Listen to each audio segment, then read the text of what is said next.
നമുക്ക് ഒരുമിച്ചുള്ള ധ്യാനത്തിനായിട്ട് ഇന്ന് സുവിശേഷ ഭാഗമായി വായിച്ച മർക്കോസിൻ്റെ സുവിശേഷം 3-ാം അധ്യായം അതിൻ്റെ 31 മുതൽ 35 വരെയുള്ള വാക്യങ്ങളാണ്. The Gospel according to Saint Mark, chapter 3, verses from 31 through 35. ഈ കുഞ്ഞുങ്ങൾക്ക് പുതിയ പുസ്തകമൊക്കെ കിട്ടിയില്ലയോ? Can you just open it and please read? Any one of you, please read loudly. Gospel according to Saint Mark, chapter 3, verses from 31 to 35. Mone, can you please stand up? Yeah, read well.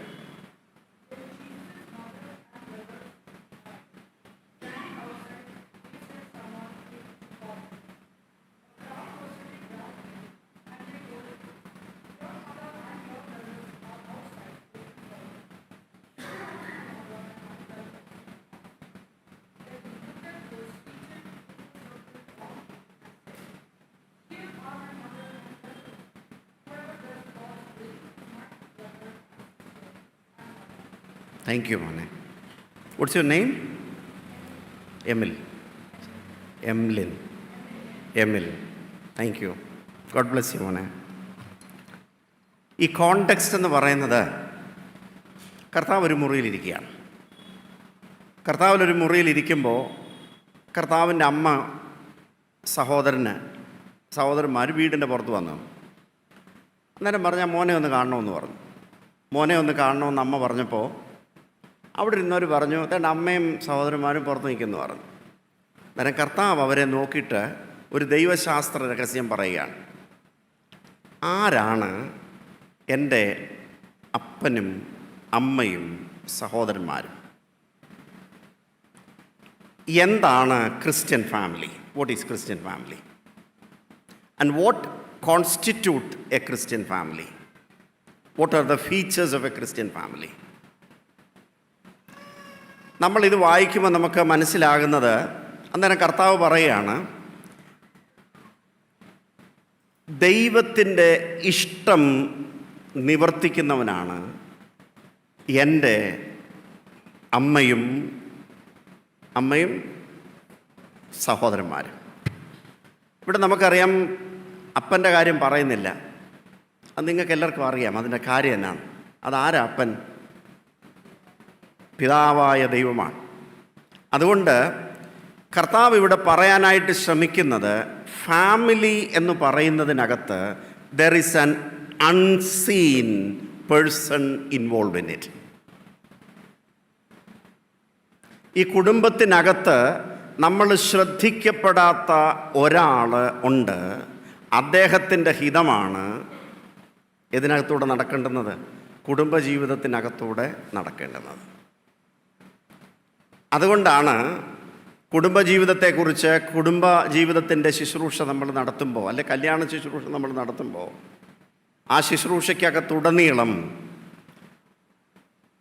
ദൈവം തമ്പുരാനും സഭയും തമ്മിലുള്ള ബന്ധത്തെയാണ് നമ്മൾ സൂചിപ്പിക്കുന്നത്. കർത്താവ് എങ്ങനെയാണ് സഭയെ സ്വീകരിച്ചത്, സഭയെ സ്നേഹിച്ചത് എന്നുള്ളതിനെക്കുറിച്ചാണ് സൂചിപ്പിക്കുന്നത്. അങ്ങനെയെങ്കിൽ നമ്മുടെ എല്ലാവരുടെയും കുടുംബമെന്ന് പറയുന്നത് ദൈവം തമ്പുരാനാൽ ഒരുമിക്കപ്പെട്ടിരിക്കുന്ന ഒരു ഇടമായിട്ട് തീരണം, അതിൽ മുന്നേറണം. അങ്ങനെയെങ്കിൽ ഇന്നത്തെ ധ്യാനത്തിന് ഞാൻ തലക്കെട്ടിട്ടിരിക്കുന്നത് ഇപ്രകാരമാണ്: family is a perfect place of love. കുടുംബമെന്ന് പറയുന്നത് is a perfect place of love. നമുക്ക് എല്ലാവർക്കും, ഞാൻ പറഞ്ഞല്ലോ, ഇതിനകത്ത് പരിചയക്കുറവുള്ളത് ഞാനേ ഉള്ളൂ, ബാക്കി നിങ്ങളെല്ലാവരും കുടുംബജീവിതം നയിക്കുന്നവരാണ്. എന്താണ് കുടുംബജീവിതം എന്നതിൽ നിന്ന് അർത്ഥമാക്കുന്നത്? നമുക്കറിയാം, ഏദനിൽ ദൈവം തമ്പുരാനുമായുള്ളൊരു സംസർഗത്തിൽ ഒരു കുടുംബത്തെ ഫോം ചെയ്തു. പക്ഷേ ദൈവം തമ്പുരാനിൽ നിന്നുള്ള സംസർഗം മാറിയിട്ട് അവർ ലോകത്തിൻ്റെ സംസർഗത്തിലേക്ക് പോയപ്പോൾ ദൈവം തമ്പുരാനുമായിട്ടുള്ള കമ്മ്യൂണിയൻ അവിടെ നിന്ന് മാറിപ്പോയി. കുടുംബജീവിതത്തിനകത്ത് എപ്പോഴും ഈ സംസർഗത്തിൽ നിന്ന് മാറുവാനുള്ള വെല്ലുവിളികൾ ഉണ്ടാകാം എന്ന് ദൈവത്തിൻ്റെ വചനം നമ്മളെ ഓർമ്മപ്പെടുത്തുന്നു. നമ്മൾ ഉൽപ്പത്തി പുസ്തകം 3-ാം അധ്യായം വായിക്കുമ്പോൾ കാണുന്നത്, അവിടെ എല്ലാ ദിവസവും വൈകിട്ട് വെയിലാറുമ്പോൾ ആദമിനെയും ഹവ്വായെയും നോക്കാൻ ആര് വരുമായിരുന്നു? ദൈവം തമ്പുരാൻ വരുമായിരുന്നു. ദൈവം തമ്പുരാൻ ആദമിനോടും ഹവ്വായോടും കുശലപ്രശ്നം നടത്തുമായിരുന്നു. ആദമിൻ്റെയും ഹവ്വായിക്കും ദൈവത്തിൻ്റെ മുമ്പിൽ ഒരു നാണവും ഇല്ലായിരുന്നു, ഒരു ഷെയിമുമില്ലായിരുന്നു. അവർ ഏറ്റവും നല്ല ഉടുപ്പിട്ടിട്ടുണ്ടോ, ഏറ്റവും നല്ല ഗാഡ്ജറ്റ്സ് ഉപയോഗിച്ചിട്ടുണ്ടോ എന്നുള്ള യാതൊരു ക്വാളിഫിക്കേഷനും അവരന്നേരം നോക്കിയിരുന്നില്ല. ഒരു നാണവും ഇല്ലായിരുന്നു. അങ്ങനെങ്കിൽ ഒരു നാണവും ഒരു മറയുമില്ലാതെ സ്നേഹത്തിൻ്റെ സംസർഗത്തിൻ്റെ ഇടമാണ് ഏതെന്ന് പറയുന്നത് കുടുംബം. Family is the communion of God's love. കുടുംബമെന്ന് പറയുന്നത് ദൈവസ്നേഹത്തിൻ്റെ സംസർഗ ഇടമാണ്. അതുകൊണ്ടാണ് ജോർജ് ബെർണാഡ് ഷാ ഫാമിലിയെക്കുറിച്ച് പറയുന്നത്. അദ്ദേഹം തമാശ രൂപത്തിൽ ഒത്തിരി കമൻറ്റ് പറഞ്ഞിട്ടുണ്ട്. എന്നാൽ അദ്ദേഹം വളരെ സീരിയസ് ആയിട്ട് പറഞ്ഞിട്ടുള്ളൊരു കമൻറ്റാണ് കുടുംബജീവിതത്തെക്കുറിച്ച്. അദ്ദേഹം പറയുന്നത്, a happy family is but an earlier heaven. A happy family is but an earlier heaven. ഒരു കുടുംബമെന്ന്, അതായത് ഒരു സന്തോഷ ജീവിതം, ഒരു സന്തോഷമുള്ള കുടുംബമെന്ന് പറഞ്ഞാൽ എന്തുവാ? നേരത്തെ ഉള്ള ഒരു സ്വർഗരാജ്യത്തിൻ്റെ അനുഭവമാണ്. ഇതെല്ലാവരും നമ്മൾ ഒരുമിച്ച് അനുഭവിക്കുന്നവരുമാണ്, അതിന് സംശയമൊന്നുമില്ല. പ്രിയപ്പെട്ടവരെ, അങ്ങനെങ്കിൽ കുടുംബമെന്ന് പറയുന്നത് സ്നേഹത്തിൻ്റെ സംസർഗമാണ്. സ്നേഹത്തിൻ്റെ സംസർഗത്തിനകത്ത് എന്തോ ഇല്ല? പരസ്പരം മറകളില്ല, പരസ്പരം നാണമില്ല, യാതൊന്നുമില്ല. നാണമില്ലാതെ നടക്കുക എന്നുള്ള അർത്ഥത്തിലല്ല ഞാൻ പറഞ്ഞത്. ഞാൻ പറഞ്ഞത് എന്താണെന്ന് ചോദിച്ചാൽ, നമുക്ക് ആരും തമ്മിൽ ഒരു മറയില്ലാത്ത അനുഭവമാണ്. അങ്ങനെങ്കിൽ കുടുംബജീവിതത്തിനെന്ന് പറയുന്നത് ഒരു മറയുമില്ലാതെ പരസ്പരം ബന്ധത്തിലിരിക്കുവാൻ, സ്നേഹത്തിലിരിക്കുവാൻ, പിതാവിൻ്റെ ഇഷ്ടം അനുസരിച്ചിരിക്കുവാൻ ദൈവം തമ്പുരാൻ ആഗ്രഹിച്ചിരിക്കുന്ന ഇടമാണ് ഏതെന്ന് പറയുന്നത് കുടുംബം. അങ്ങനെങ്കിൽ ഞാൻ പറഞ്ഞല്ലോ, ഒന്നാമത് ഞാൻ പറയാൻ ശ്രമിച്ചത് family is a perfect place of love. അങ്ങനെങ്കിൽ ഫാമിലി എന്ന് പറയുന്നത് എന്താണെന്നറിയാമോ? It is a perfect place of love through divine love. ദൈവസ്നേഹത്തിലാണ്. ഈ ഷേക്സ്പിയറോട് ഞാൻ ചിലയിടത്തൊക്കെ ഇത് പറയുന്നതാണ്. ഷേക്സ്പിയറോട് ഫാമിലിയെക്കുറിച്ച് ചോദിക്കുമ്പോൾ അദ്ദേഹം പറയുന്ന ഏറ്റവും മനോഹരമായിട്ടൊരു സ്റ്റേറ്റ്മെൻ്റ് ഉണ്ട്. അദ്ദേഹം പറയുന്നത് എന്താണെന്നറിയാമോ? Family is the union of two minds in love. കുടുംബമെന്ന് പറഞ്ഞാൽ കല്യാണത്തിലേക്ക് പ്രവേശിക്കുമ്പോൾ രണ്ട് ഹൃദയങ്ങൾ തമ്മിൽ എന്തുമായിട്ട് പ്രവേശിക്കുക? സ്നേഹത്തിൽ ഒരുമിക്കുകയാണ്. കുറച്ചുകൂടെ കഴിയുമ്പോൾ കുഞ്ഞുങ്ങൾ വരുമ്പോൾ കുഞ്ഞുങ്ങളുടെ ഹൃദയവും അപ്പൻ്റെയും അമ്മയുടെയും ഹൃദയവും തമ്മിൽ സ്നേഹത്തിൽ ഒരുമിക്കുകയാണ്. വല്യപ്പൻ്റെയും വല്യമ്മയുടെയും ഹൃദയവും മനസ്സും തമ്മിൽ സ്നേഹത്തിൽ ഒരുമിക്കുകയാണ്. അങ്ങനെ സ്നേഹത്തിൻ്റെ ബന്ധത്തിൻ്റെ ഒരു ആഘോഷം ഈ കുടുംബത്തിനകത്തുണ്ടാകുകയാണ്. ഇതാണ് കുടുംബത്തിൻ്റെ സന്തോഷത്തിൻ്റെ അനുഭവം. അങ്ങനെങ്കിൽ family is the place where we celebrate the perfect love of God. അതുകൊണ്ടാണ് നിങ്ങൾ ശ്രദ്ധിച്ചാൽ അറിയാം, രണ്ട് രീതിയിൽ ബന്ധങ്ങളുണ്ടാകാം. ഒന്ന് കോൺട്രാക്റ്റ് രീതിയിലും ഉണ്ടാകാം, മറ്റൊന്ന് കവനൻ്റ് രീതിയിലും ഉണ്ടാകാം. ഇവിടെ പറയുന്നത്, ആരാണ് എൻ്റെ അമ്മ, എൻ്റെ സഹോദരൻ?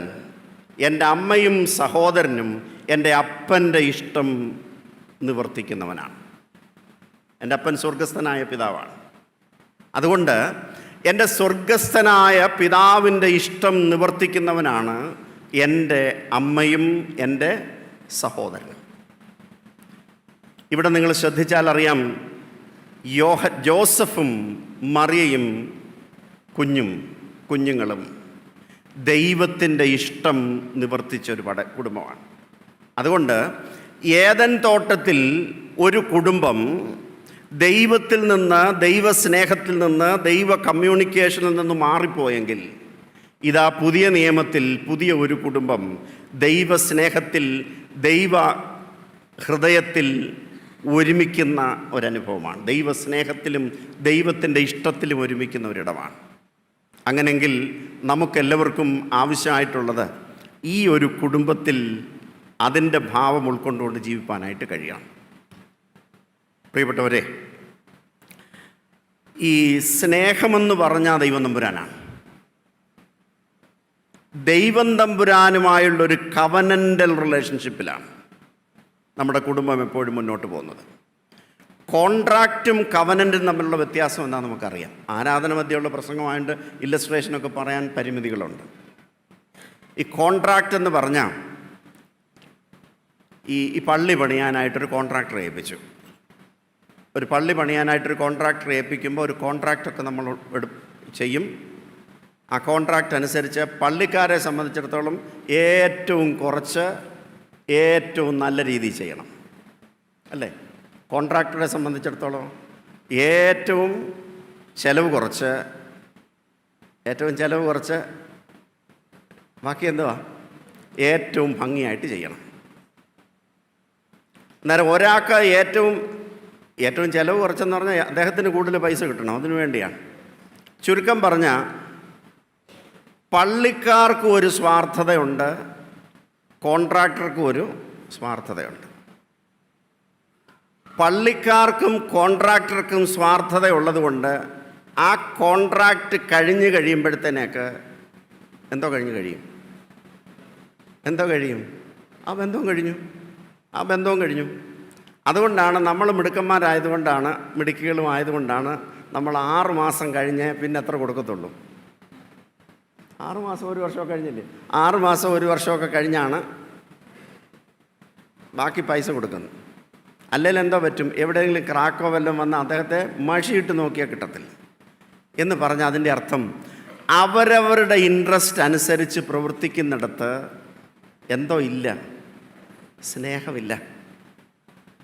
അങ്ങനെങ്കിൽ ഇപ്പം കല്യാണ ജീവിതത്തിലേക്ക് നമ്മൾ പ്രവേശിക്കുമ്പോൾ സ്നേഹത്തിനപ്പുറമായി നമുക്കിഷ്ടത്തിന് വേണ്ടി ഭാര്യ വിചാരിക്കുന്നു എൻ്റെ സ്പെസിഫിക്കേഷൻ അനുസരിച്ച് ആരെ വേണം?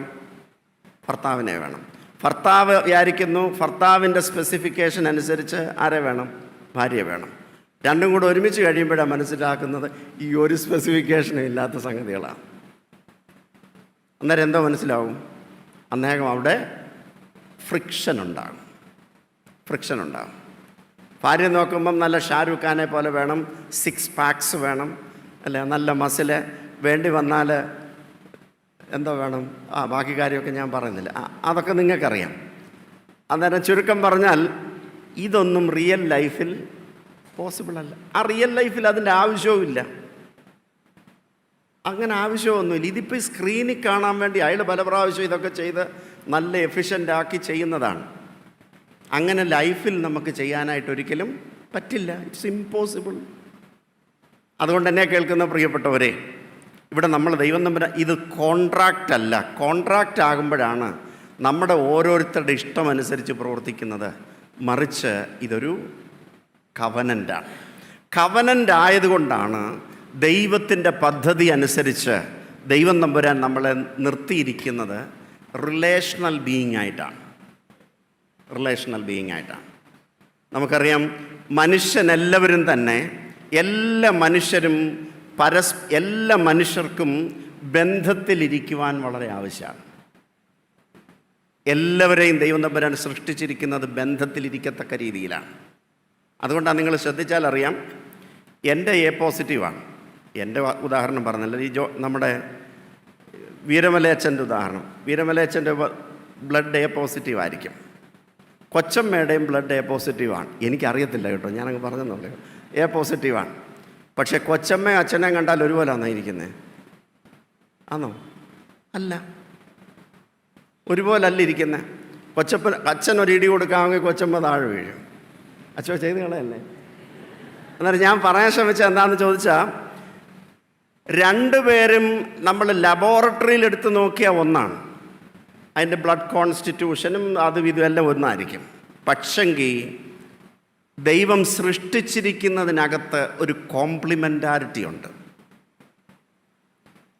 അച്ഛൻ നല്ല ആരോഗ്യമുള്ള മസിൽമാനായിട്ട് നിൽക്കുന്നു, കൊച്ചമ്മ നല്ല സോഫ്റ്റായിട്ടിരിക്കുന്നു. അച്ഛൻ്റെ ശരീരമൊക്കെ വളരെ മസിൽമാനായിട്ടിരിക്കുന്നെങ്കിലും അച്ഛൻ്റെ ഹൃദയം വളരെ പഞ്ഞി പോലെയാണ്. കൊച്ചമ്മേനോട് പിണങ്ങരുത്. ഇവിടെ ഇരിക്കുന്ന സ്ത്രീകളുടെ എല്ലാം ശരീരം വളരെ സോഫ്റ്റ് ആണെങ്കിലും ബാക്കി നിങ്ങളുടെ കാര്യം അങ്ങ് പറഞ്ഞാൽ മതി. അതെന്തിനാണെന്ന് ചോദിച്ചാൽ ഇത് വളരെ കറക്റ്റാണ്. ചിലരൊക്കെ ശരിക്ക് തലകുലുക്കുന്നുണ്ട്. തിരുമേനി വേണേൽ ഒന്നുകൂടെ പറഞ്ഞോളാൻ അതിൻ്റെ അർത്ഥം. എന്നിട്ട് ഞാൻ പറയാൻ ശ്രമിച്ചത് എന്താണെന്ന് ചോദിച്ചാൽ, അതിൻ്റെ അർത്ഥം എന്താണെന്ന് ചോദിച്ചാൽ, നമ്മുടെ ശരീരവും സ്ട്രോങ് ആകണം, മനസ്സും സ്ട്രോങ് ആകണം. എന്നാൽ ശരീരവും മനസ്സും കൂടെ സ്ട്രോങ് ആയ അഹങ്കാരം കൂടും. കുടുംബത്തിനകത്ത് അഹങ്കാരം കൂടരുത്. അഹങ്കാരം കൂടിയാൽ അതിൻ്റെ അവസാനമാണ്. കുടുംബത്തിനകത്ത് എപ്പോഴും എന്തോ വേണം? ഒരു ഹ്യൂമിലിറ്റി വേണം, താഴ്മ വേണം. എനിക്ക് നിന്നെ കൂടാതെ ജീവിക്കാൻ പാടില്ല എന്ന് തോന്നുന്ന ഒരവസ്ഥ ഉണ്ടാകണം. ഇതാണ് കുടുംബജീവിതത്തിൽ ഉണ്ടാകുന്നത്. അതുകൊണ്ടാണ് അമ്മയ്ക്ക് അവരുടെ ഹൃദയം കുറച്ചുകൂടെ ഇമോഷണലി കുറച്ചുകൂടെ സ്ട്രോങ് ആണ്. അതുകൊണ്ടാണ് എപ്പോഴും നമ്മൾ പറയുന്നത്, ചെറുക്കനെ കെട്ടിക്കുകയല്ലല്ലോ, അതോ ചെറുക്കൻ കെട്ടുമ്പോൾ പെണ്ണിന് എപ്പോഴും ഒരു 2 വയസ്സ് കൂടിയിരിക്കണം. അങ്ങനെയാണോ? എന്തോ 2 വയസ്സ് കുറഞ്ഞിരിക്കണം എന്ന് പറഞ്ഞാൽ അതുകൊണ്ടാണ്. ഈ പുള്ളിക്ക് വലിയ മെച്യൂരിറ്റി ഇല്ലെന്നാണ് അതിൻ്റെ അർത്ഥം. ആർക്കാ? ഈ കെട്ടുന്ന പയ്യനെ കാട്ടിലും മെച്യൂരിറ്റി ആർക്കുണ്ടെന്നാണ് അതിൻ്റെ അർത്ഥം. ഈ പെൺകുട്ടിക്കുണ്ടെന്നാണ് അതിൻ്റെ അർത്ഥം. അങ്ങനെങ്കിൽ ദൈവം തമ്പുരാൻ സൃഷ്ടിച്ചിരിക്കുന്നത് ഇങ്ങനെ കോംപ്ലിമെൻ്ററി ആയി റിലേഷൻഷിപ്പിലിരിക്കാൻ വേണ്ടിയാണ്. അങ്ങനെ അവർ സ്നേഹത്തിൽ ദൈവത്താൽ ഒരുമിച്ച് ജീവിക്കുമ്പോൾ, ആ കർത്താവിൻ്റെ സ്നേഹത്തിൽ ഒരുമിച്ച് ജീവിക്കുന്ന ആ സ്ഥലത്തിന് പറയുന്ന പേരാണ് സ്വർഗം. അതുകൊണ്ടാണ് ദൈവവചനത്തിനകത്ത് പറയുന്നത്, family is the foretaste of the kingdom of heaven. ദൈവരാജ്യത്തിൻ്റെ മുന്നാസ്വാദനമാണ് ഏതെന്ന് പറയുന്നത്? കുടുംബമെന്ന് പറയുന്നത്.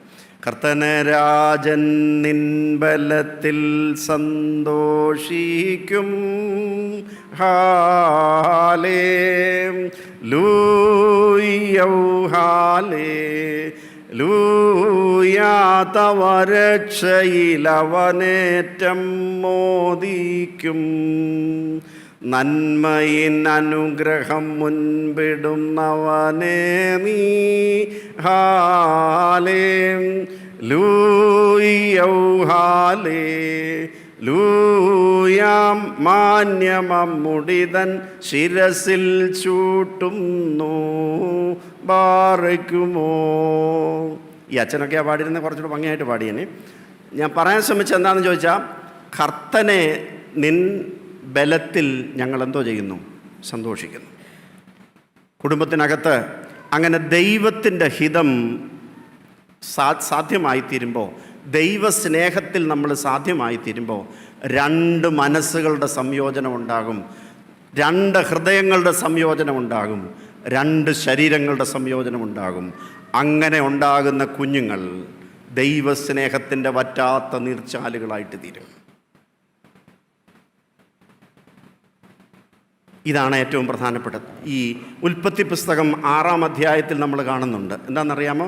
ഈ ആദ്യത്തെ പരമ്പര അങ്ങോട്ട് കഴിഞ്ഞതിന് ശേഷം ഇവിടെ വിളവന്മാർ വന്നു. വിളവന്മാരെന്ന് പറഞ്ഞാൽ നല്ല ആരോഗ്യമുള്ള പുള്ളികളൊക്കെ വന്നു.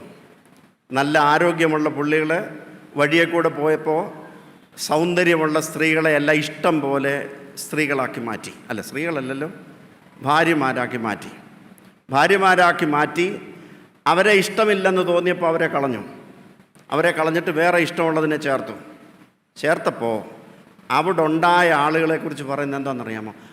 അങ്ങനെ ഉണ്ടായ കുഞ്ഞുങ്ങൾക്ക് പറയുന്ന പേരാണ് മെഗിലോത്തുകളെന്ന് പറയും. മെഗിലോത്തെന്ന് പറഞ്ഞാൽ ആ കാലത്തെ ഗുണ്ടകളെന്നാണ് അതിൻ്റെ അർത്ഥം.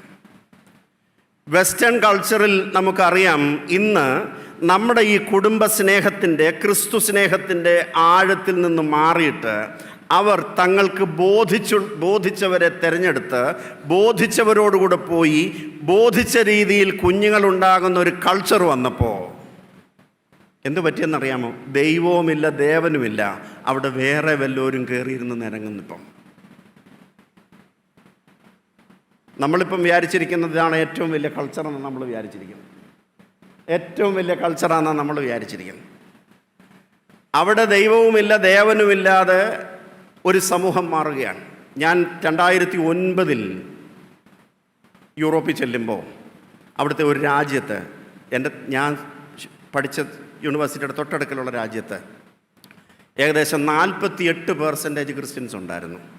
ഇപ്പോൾ അത് 48 ഇങ്ങോട്ട് മാറിയിട്ട് 32 32 ഇല്ലെന്നാണ് പറയുന്നത്. 32. ഒരു കാലത്ത് പൂർണ്ണമായിട്ട് എല്ലാവരും വിശ്വാസത്തിലുള്ളവരാണ്. അതവിടെ കിടക്കട്ടെ. അത് മാത്രമല്ല, അവർക്കാർക്കും മക്കളില്ല. മക്കള് കൺവീനിയൻ്റ് അല്ല. വർത്തമാന കാലഘട്ടത്തിൽ വിവാഹം എൻ്റെ ഫ്രീഡത്തെ തടസ്സപ്പെടുത്തുന്നു. കുഞ്ഞുങ്ങൾ എൻ്റെ സ്വാതന്ത്ര്യത്തെ തടസ്സപ്പെടുത്തുന്നു. എനിക്ക് കുഞ്ഞുങ്ങൾ ഒരു അരോലസമാണ്, അതുകൊണ്ട് പിള്ളേർ വേണ്ട. വളരെ നിർബന്ധത്തിലാണെങ്കിൽ ഒരെണ്ണം മതി. അതുകൊണ്ട് എന്നോ പറ്റുമെന്നറിയാമോ? എന്നോ പറ്റുമെന്ന് ചോദിച്ചാൽ നമ്മുടെ ഫാമിലി ഷ്രിങ്കായിക്കൊണ്ടിരിക്കുകയാണ്. അതുകൊണ്ട് കർത്താവ് ആവശ്യപ്പെടുന്നത് എന്താണെന്നറിയാം? എൻ്റെ അമ്മയും എൻ്റെ സഹോദരിയും സഹോദരന്മാരും ആരെന്ന് ചോദിച്ചാൽ ദൈവത്തിൻ്റെ ഇഷ്ടം നിവർത്തിക്കപ്പെടുന്നവരാണ്. Be fruitful and multiply. ഇന്ന് 20 വയസ്സ് വരെ, 20 30 വയസ്സ് വരെയൊക്കെ ആകുമ്പോൾ ഉറക്കം വരുന്നുണ്ടോ ചിലർക്ക്? 30 വയസ്സൊക്കെ ആകുമ്പോൾ പിള്ളേരോട് പറയും കുഞ്ഞുങ്ങളെ കല്യാണം കഴിക്കണമെന്ന് പറയും, അല്ല കല്യാണം കഴിക്കണേ എന്ന് പറയും. അന്നേരം പറയും എനിക്കിപ്പോൾ വേണ്ട, എനിക്ക് അത്യാവശ്യം കരിയറാണെന്ന് പറയും. കരിയർ നടത്തും. കരിയർ ഒരു 32, 33, 34 വരെ പോകും. അത് കഴിയുമ്പോൾ എന്നാൽ ആട്ടെന്ന് പറയും. ആരെ കിട്ടും? പിന്നെ ആരെയാണ് വേണ്ടുന്നത്? ഞാൻ മുമ്പ് പറഞ്ഞതുപോലെ ഷാരൂഖ് ഖാനെയൊക്കെയാണ് വേണ്ടുന്നത്. ആരെ കിട്ടും? ഷാരൂഖ് ഖാൻ്റെ അമ്മാച്ചനെ പോലും കിട്ടത്തില്ല. ഞാനിതൊക്കെ തുറന്ന് പറയുന്നെന്നുള്ളതേ ഉള്ളൂ. എന്നോട് പിണങ്ങിക്കളയല്ലേ. ഞാനിതെന്തിനാ പറഞ്ഞതെന്ന് ചോദിച്ചാൽ, മനുഷ്യനൊരു ബയോളജിക്കൽ ടൈമുണ്ട്. മനുഷ്യന് എല്ലാത്തിനും ഒരു കാലമുണ്ട്. വിതയ്ക്കാനൊരു കാലം, നടാനൊരു കാലം, കൊയ്യാനൊരു കാലം, എല്ലാം ഉണ്ട്. അത് ദൈവം സൃഷ്ടിച്ചാക്കിയിരിക്കുന്നതാണ്. ഒടുവിൽ പ്രാർത്ഥിക്കണേ എന്ന് പറയുകയാണ്. ആരോടാ? കാണുന്നവരോട് മുഴുവൻ പ്രാർത്ഥിക്കുകയാണ്. കാശ് കൊടുത്ത് പ്രാർത്ഥിക്കാൻ സ്ഥലം വല്ലതും ഉണ്ടെങ്കിൽ അവിടേക്ക് നമ്മൾ പോവുകയുമാണ്. എന്നെ കേൾക്കുന്ന പ്രാർത്ഥിക്കുകയല്ല. അതിനാണ് ദൈവം തമ്പുരാൻ നമുക്ക് എന്തോ തന്നിരിക്കുന്നത്? ദൈവം തമ്പുരാൻ നമുക്ക് ബുദ്ധി തന്നിരിക്കുന്നത്. അതുകൊണ്ടാണ് ദൈവം തമ്പുരാൻ പറഞ്ഞത്, എൻ്റെ അപ്പൻ്റെ ഇഷ്ടമനുസരിച്ച് കുടുംബജീവിതത്തെ കെട്ടുപണി ചെയ്യുവാൻ കഴിയുന്നവരാണ് കുടുംബജീവിതം ശ്രേഷ്ഠമായി കൊണ്ടുപോകാൻ കഴിയുന്നവർ. പ്രിയപ്പെട്ടവരെ, സമയം കൂടുന്നല്ലോ. അതുകൊണ്ട് ഞാൻ ഇവിടെ നിർത്തുക. അതുകൊണ്ട് ഞാൻ പറയാൻ ശ്രമിച്ചത് എന്തെന്ന് ചോദിച്ചാൽ, family is a perfect place of love. ആ പെർഫെക്റ്റ് പ്ലേസ് ഓഫ് ലവ് ആകണമെങ്കിൽ എന്താ വേണം? സ്നേഹത്തിൻ്റെ സംസർഗം ഒന്നാമത് ആവശ്യമാണ്. അങ്ങനെ സ്നേഹത്തിൻ്റെ സംസർഗത്തിൽ ഇരിക്കാൻ വേണ്ടിയാണ് ദൈവം തമ്പുരാൻ മനുഷ്യനെ ഇത്തരത്തിൽ കോംപ്ലിമെൻ്ററി ആയിട്ട് സൃഷ്ടിച്ചിരിക്കുന്നത്. അങ്ങനെ ഇരിക്കുമ്പോൾ നമുക്ക് നമ്മുടെ കുടുംബജീവിതം എങ്ങനെ ദൈവത്തോടുകൂടെ ചേർന്ന് സന്തോഷകരമാക്കി തീർക്കാനായിട്ട് പറ്റും എന്നൂടെ 2-3 മിനിറ്റിനുള്ളിൽ പറഞ്ഞാൽ നിർത്താം. ഒന്ന്, അതുകൊണ്ടാണ് ദൈവം തമ്പുരാൻ നമ്മളോട് പറഞ്ഞിരിക്കുന്ന ഒന്നാമത്തെ കാര്യം, നിങ്ങൾ യാതൊരു കാരണവശാലും മരണം വേർപിരിക്കുന്നതല്ലാതെ മരണം വരെ നിങ്ങൾ എന്തു ചെയ്യണം? ഒരുമിച്ചിരിക്കണം. ഇനി എനിക്ക് തോന്നുന്നു ഇന്നാണ് കർത്താവ് എഴുതിയിരുന്നെങ്കിൽ പറഞ്ഞേനെ, മരണം വരെ നിങ്ങൾ ഒരുമിച്ചിരിക്കുമ്പോൾ കഴിയുന്നത്ര ഐഫോൺ മാറ്റിവെക്കണം. അതായത് ഓരോ മോഡൽ ഓരോ 6 മാസം കഴിയുമ്പം വരികയാണല്ലോ. അന്നേരം ഓരോന്ന് പുതിയത് മേടിക്കും. പുതിയത് മേടിക്കുമ്പോൾ ഇത് നമ്മളിങ്ങനെ തൂത്തുകൊണ്ടിരിക്കും. എന്തിനാന്ന് ചോദിച്ചാൽ, ഒന്ന്, ഞാൻ iPhone 17 മേടിച്ചെന്ന് ആര് കാണണം? അത് നോക്കുന്നവരൊക്കെ ഒന്ന് കാണണം, കാണണം. അതുകൊണ്ട് വീട്ടിൽ ആരെങ്കിലും വന്നാലും എന്തെടുത്തോണ്ടിരിക്കും. അത് ഞാൻ ഒരു കാര്യം പറയട്ടെ, പലർക്കും ഇത് iPhone 17 ആണോ 15 ആണോ എന്നൊന്നും അറിയത്തില്ല. അതുകൊണ്ട് ഈ കുരങ്ങിൻ്റെ പൂമാല കിട്ടിയ പോലെ ആയിരിക്കും ഇത് കാണുന്നവർ നോക്കുന്നത്. അതുകൊണ്ട് അതൊന്നും വിചാരിക്കേണ്ട, എല്ലാം അതുപോലെ നടന്നൊന്നും വരത്തില്ല. ഞാനിതെന്ത് സർക്കാസ്റ്റിക്കായിട്ട് ഞാൻ പറഞ്ഞെങ്കിലും, കുടുംബത്തിനകത്ത് സംസാരിക്കണം. Communication is the only means that reduce distances. Communication is the only means. ഏക അനുഭവം ഒരുമിക്കുമ്പോൾ നമ്മുടെ മനസ്സുകളുടെയും ശരീരത്തിൻ്റെയും നമ്മുടെ ജീവിതത്തിൻ്റെയും പരസ്പര പ്രതീക്ഷകൾ മനസ്സിലാക്കണമെങ്കിൽ എന്ത് മാത്രമേ കഴിയത്തുള്ളൂ? കമ്മ്യൂണിക്കേഷൻ. Keep on talking. നമ്മൾ സംസാരിക്കണം കുടുംബത്തിനകത്ത്. അതുകൊണ്ടാണ് ദൈവം തമ്പുരാൻ വെയിലാറുമ്പം വരും. വെയിലാറുമ്പം തോട്ടത്തിൽ വന്നിട്ട് പിന്നെ എപ്പോഴാണ് പോകുന്നതെന്നൊന്നും അവിടെ പറഞ്ഞിട്ടില്ല. ഉണ്ടോ? ഇല്ല. കുടുംബജീവിതത്തിനകത്ത് ഇങ്ങനെ സംസാരിക്കുന്നതിനകത്ത് സമയം നമുക്ക് വളരെ കുറവാണ്. നിങ്ങൾ ജോലിക്ക് പോകും, ജോലിക്ക് പോയതിന് ശേഷം ഇപ്പോഴാണ് ഒരു മൊബൈൽ ഫോണും തന്നിട്ടുണ്ട്. എന്തിനാണെന്ന് ചോദിച്ചാൽ, അവിടെ പോയാലും 24 മണിക്കൂറും നമ്മളെ കൊണ്ട് പണി ചെയ്യിപ്പിക്കാൻ വേണ്ടിയാണ്. അന്നേരം നമ്മൾ വാട്സാപ്പും ആ ആപ്പും ഈ ആപ്പും ഒക്കെ കണ്ട് എന്തോ പറ്റും, നമുക്കില്ലാതെ പോകുന്നത് എന്തോന്ന് ചോദിച്ചാൽ, കുടുംബത്തിൽ പരസ്പരം കമ്മ്യൂണിക്കേഷൻ ഇല്ലാതെ പോകും. കമ്മ്യൂണിക്കേഷൻ ഇല്ലാതെ പോകുമ്പോൾ എന്തു പറ്റുമെന്ന് ചോദിച്ചാൽ, ബന്ധമില്ലാതെ പോകുമ്പോൾ എന്താണെന്ന് ചോദിച്ചാൽ, പരസ്പരമുള്ള പ്രതീക്ഷകൾ സാധിക്കാതെ പോകും. പരസ്പരമുള്ള പ്രതീക്ഷകൾ സാധിക്കാതെയും അതിനെ കരുതാതെയും പോകുമ്പോൾ വീർപ്പുമുട്ടലുകൾ ഉണ്ടാകുമ്പോൾ ഫ്രിക്ഷൻ ഉണ്ടായാൽ തീ ഉണ്ടാകുമ്പോൾ എന്താ വേണം? വെള്ളം കോരി ഒഴിക്കാൻ വേണം.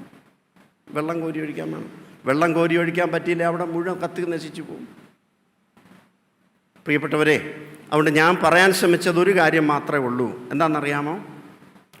നമ്മുടെ കുടുംബത്തിൽ സംസാരം വളരെ ആവശ്യമാണ്. കുടുംബത്തിൽ അങ്ങോട്ടും ഇങ്ങോട്ടും വർത്തമാനം പറഞ്ഞാൽ പോരാ. ആരോടുകൂടെ സംസാരിക്കണം?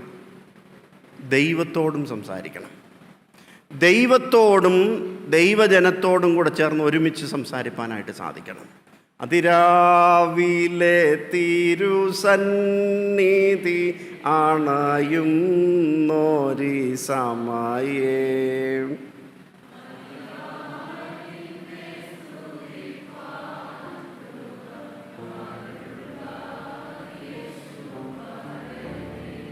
എല്ലാവരും കൂടെ ഒരുമിച്ചിരുന്ന് ഈ പാട്ടോ ഒന്ന് പ്രാർത്ഥിക്കുമോ ചെയ്യുമോ? ഇപ്പോൾ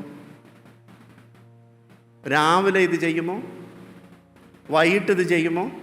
പിന്നെ എവിടെ ദൈവത്തുമായിട്ട് ആലോചന ചോദിക്കുന്നത്? നമ്മൾ പണ്ടൊക്കെ കൃഷി സ്ഥലങ്ങളുള്ളവരാണ്, ഞങ്ങൾ കൃഷിയുള്ളവരാണ്. ഞാൻ കൃഷിക്കാരൻ്റെ മോനാണ്. ഇതെന്തൊക്കെയാണെന്ന് പറഞ്ഞാലും രാവിലെയും വൈകിട്ടും ഇത് കഴിഞ്ഞിട്ടുള്ള പണിയേ ഉള്ളൂ. പക്ഷേ ഇന്ന് നമുക്ക് എല്ലാമുണ്ട്, പക്ഷേ എന്തോ ഇല്ല. അതിരാവിലെ പോയി. എനിക്ക് തോന്നുന്നു ഈ ജനറേഷനും കൂടെ ഒക്കെ ഈ പാട്ട് പാടത്തുള്ളൂ. അതുകൂടെ കഴിയുമ്പോഴത്തേനൊക്കെ ഇത് പാടുമെന്ന് എനിക്ക് സംശയമാണ്. അങ്ങനെങ്കിൽ നഷ്ടപ്പെട്ട ആകാശത്തെ കുടുംബജീവിതത്തിൽ വീണ്ടെടുത്തില്ലെങ്കിൽ നമ്മുടെ കുടുംബജീവിതത്തെ ഒരുപക്ഷെ ഈ വെസ്റ്റേൺ കൾച്ചറിൻ്റെ സാത്താൻ്റെ രൂപത്തിൽ വന്ന് നമ്മളോട് ഇത് കാണാൻ നല്ലതാണ്, ഇത് തിന്മാൻ രുചിയുള്ളതാണ്, പിന്നീട് ജ്ഞാനം പ്രാപിപ്പാൻ കാമ്യമാണ് എന്ന് പറയുമ്പോൾ നമ്മൾ അതിൻ്റെ പുറകെ പോകും. അതായത് ദൈവം തമ്പുരാൻ ഹവ്വായോടും ആദാമിനോടും പറഞ്ഞത് ഇൻസ്ട്രക്ഷനായിട്ടാണ് പറഞ്ഞു. You shall not do this. തോട്ടത്തിൻ്റെ നടുക്കത്തെ വൃക്ഷത്തിൻ്റെ ഫലം നീ തിന്നരുതെന്ന് പറഞ്ഞു. That is not easy. അത് അത്ര എളുപ്പമല്ല കോംപ്രിഹെൻഡ് ചെയ്യാനായിട്ട്. എളുപ്പമല്ല, അത്ര ഇഷ്ടവുമല്ല. എന്നാൽ ഈ സാത്താൻ വന്നെങ്ങനെയാണ് പറഞ്ഞിരിക്കുന്നത് അറിയാം? സാത്താൻ വളരെ ഭംഗിയായിട്ട് മാർക്കറ്റിംഗ് ടെക്നോളജി ആദ്യമായിട്ട് കണ്ടുപിടിച്ച ആളാണ് പുള്ളി വളരെ വന്നിട്ട് ചോദിക്കുന്നത് വളരെ കോൺവെർസേഷണലാണ്. എന്താ ചോദിക്കുന്നത്? വല്ലതും കഴിക്കരുതെന്ന് പറഞ്ഞിട്ടുണ്ടോ? യെസ് ഉണ്ട്, കഴിക്കരുതെന്ന് പറഞ്ഞു. അതെന്തുവാ? അത് ഇന്നതാ. അന്നേരം പറയുന്നുണ്ട്, നിങ്ങൾക്ക് മനസ്സിലായോ? അതുകൊണ്ടല്ല. എന്തുകൊണ്ടാണെന്നറിയാമോ? നിങ്ങൾ അത് കഴിക്കുന്ന ദിവസം ആരെ പോലെ ആയിത്തീരും? ദൈവത്തെ പോലെ ആയിത്തീരും. എന്നിട്ട് നിങ്ങളൊന്ന് നോക്കിക്കേ. അത് കഴിഞ്ഞ് നോക്കിയപ്പോൾ ഹൗവ നോക്കിയപ്പോൾ ആ ഭക്ഷണം, ആ പഴം എന്തുമായിട്ട് തോന്നി? കാണാൻ ഭംഗിയുള്ളത്, പിന്നെന്തുവാ? തിന്മാൻ നല്ലത്. അവർ കഴിച്ചു നോക്കിയോ? ഇവർ കഴിച്ചു നോക്കിയോ നല്ലതാണെന്നറിയാൻ വേണ്ടി? അങ്ങനെയാണെങ്കിൽ ഇവർ പറഞ്ഞതിൻ്റെ പുറകെ ചിന്തിച്ചുകൊണ്ട് മനസ്സതിലെ നോക്കിയപ്പോൾ അതതുപോലെ തോന്നി. കഴിച്ചിട്ടില്ല, അതിൻ്റെ രുചി അറിയത്തില്ല. പക്ഷെങ്കിൽ ഈ ബിസിനസ്സുകാരൻ വന്ന് പറഞ്ഞപ്പോൾ അവൻ പറഞ്ഞ മാർക്കറ്റ് പ്രോഡക്റ്റിൻ്റെ ഗുണമനുസരിച്ച് നോക്കിയപ്പോൾ അതതുപോലെ തോന്നി. കഴിച്ചപ്പോഴാണ് പിടികിട്ടിയത് ഇതാകപ്പാടെ കുഴപ്പമായെന്ന് തോന്നിയത്. ഇനി ഒന്നുകൂടെ ഉണ്ട്, ജ്ഞാനം പ്രാപിപ്പാൻ കാമ്യമെന്നും തോന്നി. ഇതൊക്കെ ആർക്ക് കിട്ടി? നമുക്കറിയാമല്ലോ. നമുക്ക് ഒരു ചെറിയ കാര്യമാണെങ്കിലും കഴിച്ചു കഴിയുമ്പോൾ, അല്ല, നമ്മൾ ചെയ്യുന്നൊരു പ്രവൃത്തി നല്ലതാണെന്ന് വരുത്തി തീർക്കുന്നതിന് വേണ്ടി നമ്മളോടൊരു പെയിൻ്റ് അതിൻ്റെ മണ്ടയ്ക്ക് കൂടെ അടിക്കും. അതാണിത്. ഇത് തിന്നാൻ നല്ലതാണെന്നേ പറഞ്ഞുള്ളൂ, തിന്നു കഴിഞ്ഞാൽ നീ ദൈവത്തെ പോലെ ആയിത്തീരുമെന്നേ പറഞ്ഞുള്ളൂ. പക്ഷേ ഒരു പടിയോടി ഹവ്വ പറഞ്ഞു. എന്താ പറഞ്ഞു? അത് ജ്ഞാനം പ്രാപിപ്പാൻ കാമ്യമെന്നും പറഞ്ഞു. അതുകൊണ്ട് പ്രിയപ്പെട്ടവരെ, സമയം കഴിയുന്നല്ലോ, ഞാൻ നിർത്തട്ടെ. അങ്ങനെയെങ്കിൽ ഈ വേദഭാഗം നമ്മളെ ഓർമ്മപ്പെടുത്തുന്നത് it is the communion of love. It is the perfect communion. It is the communion of perfect love. ഈ പെർഫെക്റ്റ് ലവ് ഉള്ളിടത്ത് ഒന്നാമത് ഞാൻ പറയാൻ ശ്രമിച്ചത് നല്ല ബന്ധത്തിൽ, ദൈവസ്നേഹത്തിൽ ഇരിക്കാൻ വേണ്ടിയുള്ള വിളിയാണ്. 2, ദൈവത്തോടുകൂടെ ചേർന്ന് ദൈവഹിതമനുസരിച്ച് ഫ്രൂട്ട്ഫുൾ ആൻഡ് മൾട്ടിപ്ലൈ ആകാനായിട്ടുള്ള ദൈവവിളിയാണ്. 3, കുടുംബജീവിതത്തിനകത്താണ് നമ്മൾ ബലഹീനതകൾ പഠിക്കുന്നത്. നമുക്കറിയാം, ഈ എത്ര പെർഫെക്ഷനിസ്റ്റുകളാണെങ്കിലും കുടുംബജീവിതത്തിനകത്ത് പെർഫെക്ഷനിസ്റ്റ് ആകാൻ പറ്റില്ല, ആയാൽ നടക്കത്തില്ല. പെർഫെക്ഷനിസ്റ്റ് എന്ന് പറഞ്ഞാൽ അറിയാമല്ലോ. അതായത് ഇവിടെ ഒരു പൊടി ഇരിപ്പുണ്ട്, നല്ല ക്ലീനായിട്ടായിരിക്കും. ഇവിടെ ഒരു പൊടി ഇരിപ്പുണ്ടെങ്കിൽ ആദ്യം കണ്ണു പോകുന്ന എവിടോട്ടായിരിക്കും? ആ പൊടിയിലേക്കാക്കും പോരുന്നത്, ബാക്കിയൊന്നും കാണത്തില്ല. കുടുംബജീവിതത്തിനകത്താണ് അപൂർണതകൾ ഉണ്ടെന്നും അപൂർണതകളും നമ്മുടെ ഭാഗമാണെന്നും മനസ്സിലാക്കുന്നത്. അങ്ങനെ മനസ്സിലാക്കുമ്പോൾ നമ്മൾ ഇരിക്കുന്ന കൊമ്പേ നീങ്ങി താഴെ വരും. അങ്ങനെ താഴെ വരുന്നതാണ് ഹ്യൂമിലിറ്റി എന്ന് പറയുന്ന കുടുംബം. അപ്പൻ അമ്മയ്ക്ക് വേണ്ടിയും കുഞ്ഞുങ്ങൾക്കും വേണ്ടി ജീവിക്കുന്നു. അമ്മ കുഞ്ഞുങ്ങൾക്കും അപ്പനും വേണ്ടി ജീവിക്കുന്നു. അപ്പനും അമ്മയും വല്യപ്പനും വല്യമ്മയ്ക്കും വേണ്ടി കുഞ്ഞുങ്ങൾക്കും വേണ്ടി ജീവിക്കുന്നു. ആ സ്ഥലത്തിന് പറയുന്ന പേരാണ് ഏത്? കുടുംബം. അതാണ് earlier heaven. It is an earlier heaven. അങ്ങനെ അനുഗ്രഹിക്കപ്പെട്ട കുടുംബജീവിതം സാധ്യമായിത്തീരുന്നതിന് ദൈവം കൃപ നൽകട്ടെ എന്ന് പ്രാർത്ഥിക്കുന്നു. ഇനി അവസാനം ഈ ഫ്രെഡറിക് നിഷെ പറഞ്ഞൊരു സ്റ്റേറ്റ്മെൻറ്റോട് പറഞ്ഞ് ഞാൻ നിർത്താം. നിഷെ പറഞ്ഞു, love is the oil, OIL, oil that erase friction. 2, love is the cement that joins together, and love is the music that binds us together. ഇതെല്ലാം കുടുംബമായിട്ട് ബന്ധപ്പെട്ട് അദ്ദേഹം പറഞ്ഞത്. ഒന്നാമത് അദ്ദേഹം പറഞ്ഞത് എന്താണെന്നറിയാം?